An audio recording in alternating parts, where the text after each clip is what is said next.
Pag-usapan ang tungkol sa pagpapalinis ni Isko Moreno sa Tondo, Manila, kung saan makikita natin na medyo sobrang dumi at mga residente doon, kanya-kanya po silang kuha ng kanila pong mga gamit sa kaya nilang makukuha. Whether I like it or not, kailangan po nilang umalis doon kasi pinalinis, pinaklearing ni Mayor Isko Moreno ang area na to sa Tondo, Manila.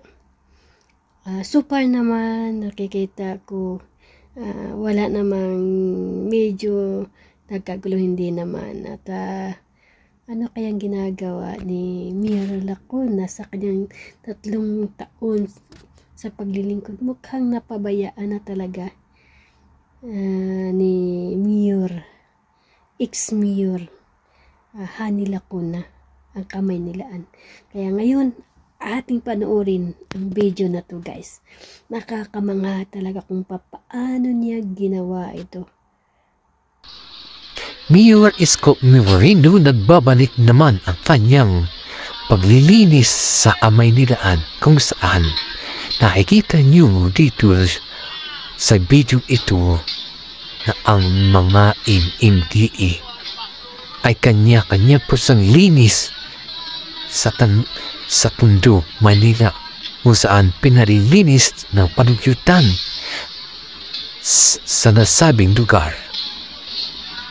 Kaya ito na naman simulang paglilinis at kailangan linisin dahil iniwan ng ex-mayor na si Hani Lacuna na sobrang dumi sa Tondo. Tingnan guys, grabe sa daming basura ang kanilang nakikita, nakukuha. Tingnan mo, walang magawa ang mga residente kundi ibigay sa MMDA. Ayun na. Ay, kinarga na. Anda.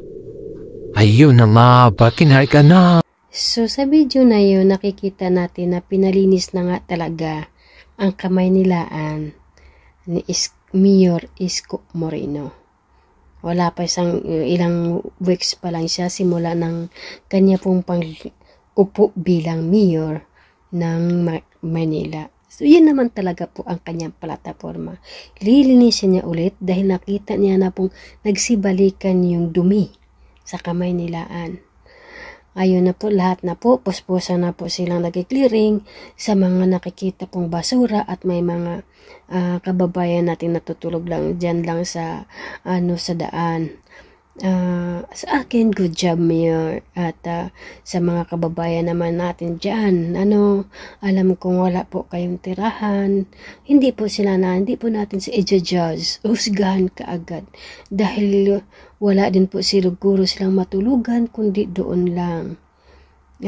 At tayo po ay aking nakikita kung paano po din nila dinipinsan ang kanilang mga gamit, dahil po paano naman sila, diba? Paano na naman sila? Saan naman sila matutulog sa ganon? But anyway, ayon po mga kababayan kong taga-Tondo, sa naapektuhan, medyo masiguro may naka-watch itong video na to. Both party talagang kay Mayor lang naman ay maging malinis para sa ikakaganda ng kamay nilaan. So, kasi yun naman talagang pinangako niya sa inyo. Tinupad lang po niya bilang isang public servant. So, ito lang po ang aking opinion. Wala po akong both party po. Ako po ay nalungkot dahil yung mga kababayan natin, ika nga, diba, ay wala na po silang mabarong-barongan kahit tag-ulan o tag-init. Ay wala na po silang matirahan.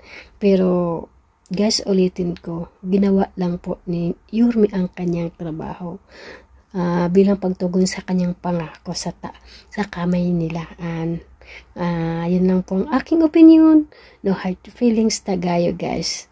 Salamat. May marami pa tayong mga video na aking pong i-upload. Continue with the part 2. Tingnan natin.